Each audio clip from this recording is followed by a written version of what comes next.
వెలుగు paper. ఇండియాపై టారిఫ్లు 25% తగ్గొచ్చు. America ఆర్థిక మంత్రి బెసెంట్ హింట్, రష్యా నుంచి ఇండియా చమురు కొనుగోళ్లు తగ్గినాయి, ఇది మాకు పెద్ద విజయం, టారిఫ్లు తొలగించుకునేందుకు దౌత్య మార్గం ఉందని కామెంట్. అంటే ఓ విధంగా ట్రంప్ గారికి మన మోదీ గారు సరెండర్ అయినరని పరోక్షంగా చెప్పకనే చెప్పినట్టు ఇది. ఇప్పుడు రష్యా నుండి చమురును కొనేది మన ఇండియా. మొత్తానికి ఇక్కడ ఇండియా రష్యా నుంచి కొనే చమురు కొనుగోళ్లను తగ్గించింది అని ఎవరు చెప్తున్నారు? అమెరికా ఆర్థిక శాఖ మంత్రి బెసెంట్ హింట్ గారు చెప్తున్నారు. అంటే ట్రంప్ గారు పెట్టిన ఒత్తిడికి మోదీ గారు చేతులెత్తేసిండు. మోడీ గారిని భయపెట్టిండ్లు, మోడీ గారే ట్రంప్ గారిని భయపెట్టిండ్లు అనేది మనోళ్ళు సోషల్ మీడియాలో రాసుకొస్తాను. కానీ మోడీ గారిని దారికి తీసుకొచ్చుకోవడానికి గత 6 నెలల నుండి ట్రంప్ ఎన్ని రకాల అస్త్రాలు ప్రయోగించాలో, ఎన్ని రకాల స్ట్రాటజీలు ప్లే చేయాలో అన్ని ప్లే చేసిండు. 25% సుంకాలు ఒకసారి పెంచిండు, 50% సుంకాలు ఒకసారి పెంచిండు, 100% సుంకాలు ఒకసారి పెంచిండు, ఏకంగా 500% సుంకాలని మొన్న పెంచిండు. ఇదే కాకుండా ఇంకా రకరకాలు ప్రయోగించిన ఆయన మీద, అస్త్రశస్త్రాలన్నీ ప్రయోగించి మోడీ మీద, ఆఖరికి మోడీ గారు ఇక్కంచెలు అధికారికంగా కాల్ చేస్తే కూడా ట్రంప్ గారు కనీసం రెస్పాండ్ కాలేదట. అక్కడి వరకు ట్రంప్ గారు మోడీ గారిని మెల్లగా అదుపులోకి తెచ్చుకున్నాడు. మొత్తానికైతే ట్రంప్ గారి టారిఫ్ల భయానికో లేకపోతే అమెరికా మనకు దూరం అయిపోతుందనే ఒక ఆందోళనతోటో మోదీ గారు మొత్తానికి ట్రంప్ గారి వైపే, ట్రంప్కే జయగొట్టడానికి సిద్ధమైంది. లేకపోతే అమెరికాకు ఇండియాకు స్నేహం దెబ్బతిన్నదనుకో అసలే ఆ ట్రంప్ మెంటల్ గాడు పాకిస్తాన్ తోటి స్నేహం కుదుర్చుకుంటాడు. పాకిస్తాన్ తోటి అమెరికా స్నేహం కుదుర్చుకున్నదనుకో మనకి ఇబ్బంది అవుతుంది. ఇక్కడ ఉన్న బత్తాయిలంతా బత్తాయి రసం పిండుకోవాల్సిందే తప్పించి ఇంకేం చేయలేని పరిస్థితి. ప్రపంచవ్యాప్తంగా మనం టెక్నికల్గా అన్ని రకాలుగా బలం పుంజుకోవాలి. మనోళ్ళ మీదనే దాడులు చేసుకుంటా, మనోళ్ళ మీదనే మత విద్వేషం చేసుకుంటా టైంపాస్ చేస్తారు. కానీ ప్రపంచం చుట్టూ ముడిపడి ఉంటుంది భారతదేశం ఆర్థిక వ్యవస్థ అనేది ఇక్కడ ఉన్న మన బత్తాయిలకు తెలియదు. ప్రపంచంలో అన్ని దేశాలతోటి స్నేహాలు అవసరము, అన్ని దేశాలతోటి కలివిడిగా ఉంటే భారతదేశం స్ట్రాంగ్ అవుతుంది అనేది మన బత్తాయిలకు తెలియదు కదా.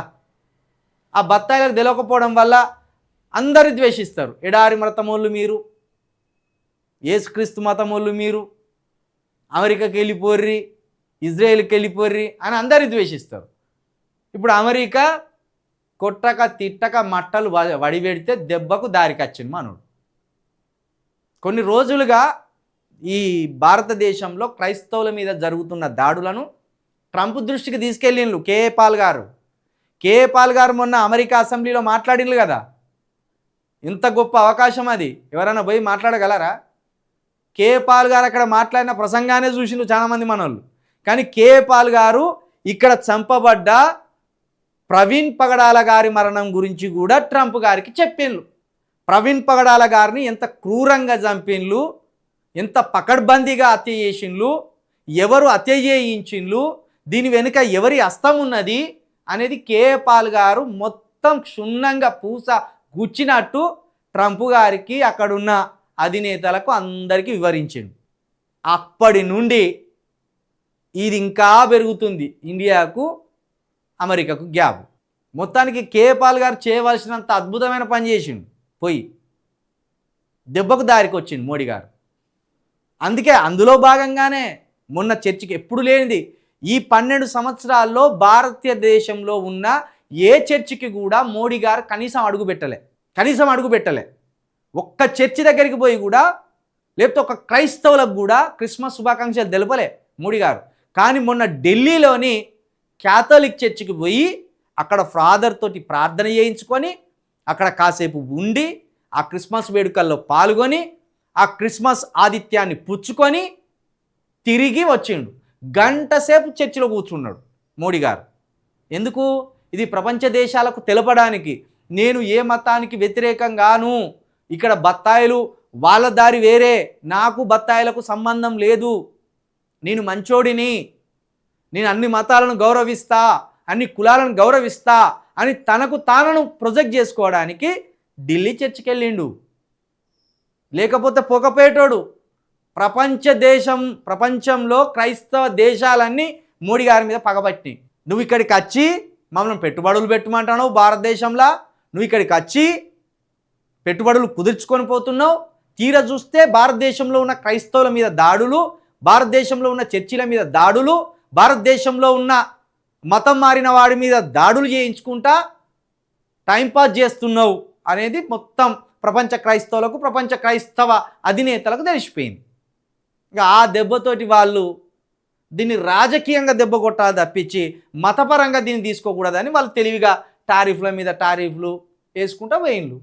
ఇప్పుడు దారికి వచ్చిన మోడీ గారు ఇప్పటికైనా మత విద్వేషాలను వదిలేయండి, భారతదేశాన్ని అభివృద్ధి పరిచే ఆలోచన చేయండి.